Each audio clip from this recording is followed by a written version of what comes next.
Hey, folks, welcome to another episode of Cutter One. I am your host, Jay Just Jay, your resident troublemaker and your resident culture warrior. I hope you're all doing well on this Tuesday as we make our way through the week. All right. All right, let's get right into it. This is going to be part three of the ongoing series today, showing how the access and chill media will slowly use the tactic of death by a thousand cuts on Peter Jackson, Warner Brothers, and the original Lord of the Rings and Hobbit trilogies. So we saw the first one, which was the first video today that dropped at noon. And that was the, hey, season two of Rings of Pewter is going to resolve all those issues that hardcore Tolkien fans had with season one, i.e., in terms of Guy Ladriel's husband, Kella LeBron James, as the article misspelled his name, as well, and her daughter, Kella Brienne, right? So we saw that, right? Like, hey, give it a chance because they're going to fix these things. And then we saw, on the other hand, we saw this part two of today's videos, which came out a little while ago, which was three famous directors who had issues with Peter Jackson's Lord of the Rings trilogy, right? And it was Steven Soderbergh, David Fincher, Peter Weir, and they all gave issues as to why they had problems with Peter Jackson's, and I went through and countered each of their points, and you can watch that video to see what I had said in response. So now this is part three. And this is part three, and this is the other tactic that's going to get used a lot. And this is the kill them with kindness tactic, okay? This is where we see them sort of blow sunshine up your butt and tell you how great the original Lord of the Rings trilogy was. And that's why we don't need more. That's why there shouldn't be any more. We should just let Rings of Pewter take it from here, right? All right, so let's get right into it. This is coming to us from the folks over at Collider, and this is from Jack Coleman. It says, The Lord of the Rings is the rare perfect trilogy. Why roll the dice again? Lightning rarely strikes twice, and that's doubly true in Middle-earth. It's safe to say that in the current film climate, studios are chasing franchises. Standalone films and TV shows are no longer considered safe bets. Instead, every new release should be a part of a trilogy or cinematic universe. Focusing on the forest, not the trees. The Marvel Cinematic Universe and its competitor, the DC Universe, Harry Potter, and Star Wars have all been astronomical successes for their studios, and everyone is now keen for a piece of that franchise pie. I'm sorry, Jack, have you not been paying attention? Marvel is just at this point about ready to abandon their phase 5 or whatever phase they're in because they've lost money on every single thing that they're putting out, whether it's Ant-Man, Eternals, whatever, Black Widow, all these movies that they've put out recently have lost money. Okay. Same thing with the DC EU, right? We hear Shazam just had a horrible opening weekend in terms of making money. And Aquaman's got all sorts of controversy that's associated with it, and it's been delayed and pushed back, and things are getting canceled at these studios left and right. Star Wars is canceled. Who knows? At least three that we know of, films that were in the works or series for Disney Plus have now been canceled. Okay. And they're sort of taking a moratorium to the point they're taking a moratorium on putting out new Star Wars movies. Right. So I don't know where you're getting this, they've been great successes for their studios, and everyone's now keen for a piece of the franchise pie. I don't know what you're smoking, pal, but if you could send some my way, that would be great. Help me get through the show. Anyway, let's continue on. However, it's possible that none of these franchises would be where they are now without the original Peter Jackson directed trilogy of the Lord of the Rings movies. Still watchable today, and the originators of the modern blockbuster trilogy. No, that would be the original Star Wars. Made in a very different way to how these new kids on the block might handle it. Now that Warner Brothers is planning to return to the setting of Middle-earth for more films, it's hard to imagine that they can reach the same level of unique quality that the original trilogy set for the franchise. Again, the kill 'em with kindness, right? Lord of the Rings treats its setting with respect. When one of the first major trailers for the Spider-Man No Way Home was released, One line drew a significant amount of ire from fans. When well-known supervillain Otto Octavius, Alfred Molina, tells our main cast his name, one laughs and asks what his real name is. The line isn't really unusual in the MCU, excuse me, but it illustrated a continuous problem. Characters always act like movie characters. Characters can feel Excuse me, I almost choked on my own spit there. Characters can feel a bit too confident in their surroundings and abilities, and thus the audience doesn't really buy when something serious is happening because it's always fizzled out by some self aware joke that reminds them that they're watching a movie. If the audience can't get immersed, they won't care as much as they would otherwise. Lord of the Rings understands this, and it always approaches Middle Earth with a level of respect and regard that feels a bit lost in other big budget movies. The premise might seem a bit silly at first glance. All evil is somehow contained in a small golden ring in a village of leaf smoking, heavy drinking farmers. But throughout all three movies, there is not a single joke at the story's expense. The ring is serious business, and therefore, by extension, Sauron and his legions of evil are also serious business. Whenever ring wraiths beset our heroes, the film is enveloped with sinister chants and choirs. If the hobbits are caught, death and enslavement are waiting for them. Since the wraiths and Sauron are never joked about, the audience grows to have respect for their presence. In the scene where the wraith has seemingly found our four hobbits under a root, there's a real palpable tension that they'll be found. You might find yourself holding your breath with the others. The level of immersion has power.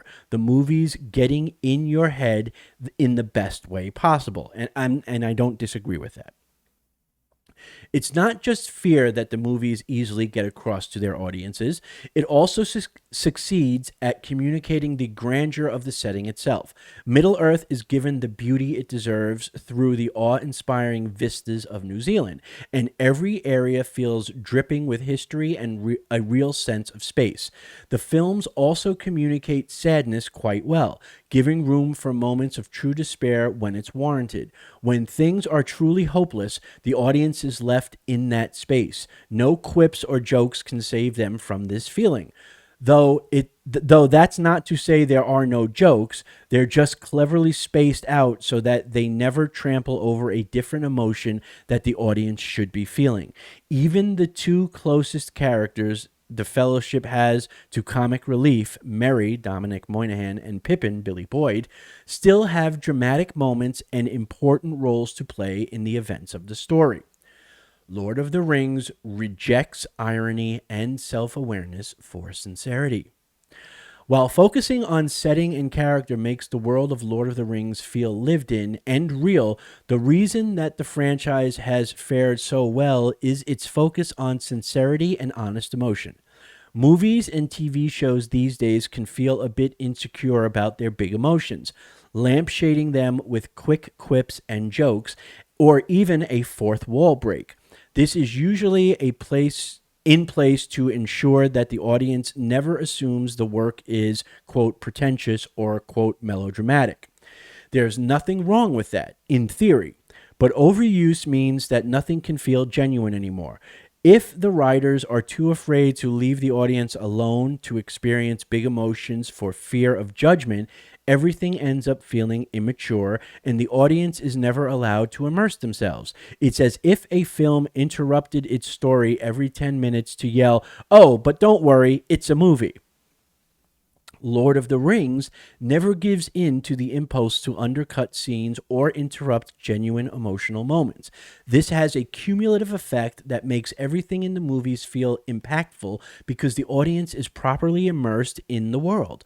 Lord of the Rings juggles big world-ending stakes. It deals with grand emotion in the context of old operatic stories of good and evil. The movies are made with this tone in mind and aren't ashamed of it. One of the best examples of this sincerity coming through in spades is in the relationship between Sam, Sean Astin, and Frodo, Elijah Wood. While the cast is expansive and we follow several different groups of characters throughout the story, these two are the closest the series has to main characters. As ring bearers, their job is the most important in the entire cast. If they fail, the world falls into pure darkness, no matter what anybody else in the story accomplishes.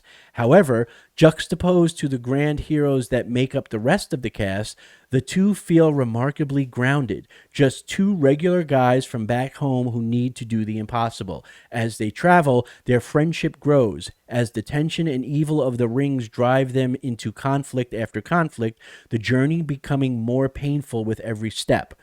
This informs the character arcs and actions. The companionship of Sam is one of the few things keeping Frodo from straying from the path. Through every action and interaction in the story, it's clear that this friendship is the core of the franchise. I would agree with that as well. A second Lord of the Rings series has already failed to replicate the original trilogy. The existence of any new Lord of the Rings, here we come to it, by the way. The existence of any new Lord of the Rings movies not only has to contend with how well the original trilogy succeeded, it also has to work with the fact that the Hobbit trilogy failed.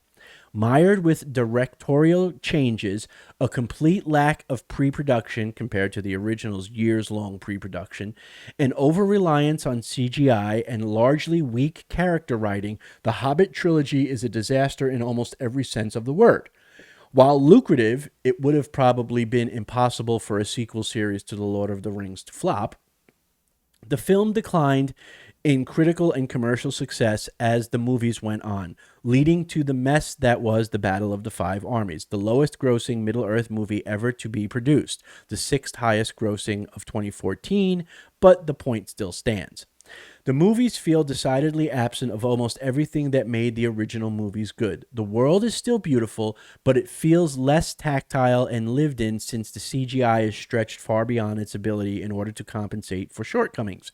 While every member of the Fellowship felt alive and grounded, most of the dwarves fade into the background and are completely forgotten most of the time.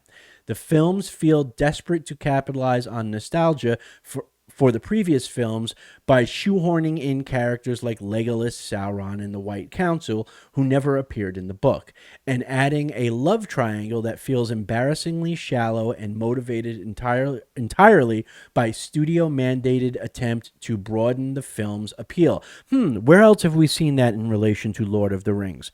I'm wondering, like maybe like Netflix or I don't know. But that whole embarrassing, shallow, and motivated entirely by a studio-mandated attempt to broaden the film's appeal sounds awfully familiar. There are still moments of sincerity and good character work in these movies, but when they appear, they feel like the exception to the rule. The first movie is the best because it still remembers to be about the main characters, a trait the sequels largely ignore. Overall, the trilogy feels frustratingly cynical. At its best moments, it only barely manages to recreate what the original trilogy did so well, and at its worst, it just feels like a poorly managed mess without any real heart behind it. The philosophy of the Lord of the Rings series, and the reason it's still the perfect trilogy, is in the attention to little details. Small character interactions and steps make up a greater epic story of good versus evil and friendship and companionship triumphing in the face of unbelievable odds. The attention to detail is reflected in the production of the movies themselves, with master craftsmen hand-making props, costumes, and prosthetics, down to even making lightweight chainmail for the minor background actors to wear. It makes the audience believe and appreciate the small stuff, which makes it far easier to sell the big stuff when it comes around. The message is delivered quite handily in The Hobbit: An Unexpected Journey.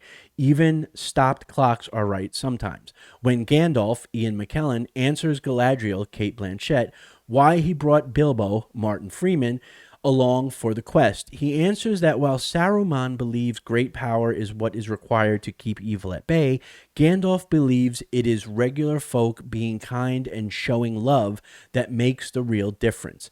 This focus on elements that don't seem to matter is a distilling of what makes Lord of the Rings so special and so different from most franchises.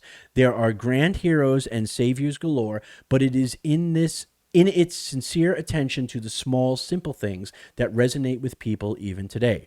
If Warner Brothers wants to be successful in making more Lord of the Rings movies, these are the tenets they need to follow. If they skimp out on deep characters, respect for the setting, and genuine emotion, they might still be able to deliver good films, but they won't deliver anything close to the quality of the original three. All right, so that was from Jack Coleman. And I got to say, again, the purpose of this article, and let's not lose sight of that.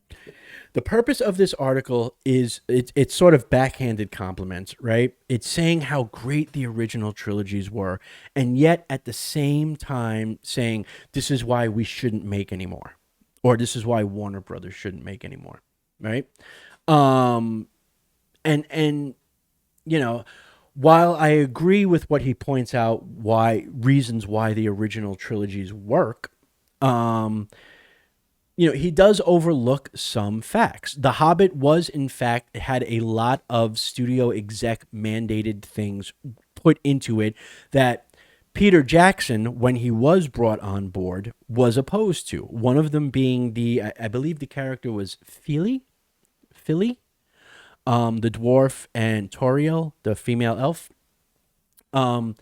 That Peter Jackson did not want in there, but the studio exec said, no, we need to have that sort of, love story in there to bring in young girls. Mind you, this is what the studio exec said. This isn't my saying it. This is them saying it. And I know for a fact that I've seen interviews where Peter Jackson did not want that. I also know that Peter Jackson wasn't the original director. He was brought in after the fact. He wasn't involved in the writing and fleshing out of a lot of this. And so he was sort of brought in to fix somebody else's mess. Having said that, yes, there were issues with the Hobbit trilogy or the Hobbit movies in general. And I'm the first to acknowledge that. But that's not what the point of this article. The point of this article is in the last paragraph that they have there, where they're saying if Warner Brothers wants to make movies, it's going to need to do X, Y, and Z in order for them to work. In other words, the implication is that in today's day and age, almost nobody does these things, and that's why Warner Brothers should not make this movie. I mean, the article is literally titled Lord of the Rings is the rare perfect trilogy, why roll the dice again? And in essence, what the article is saying is that Warner Brothers should not make any more movies.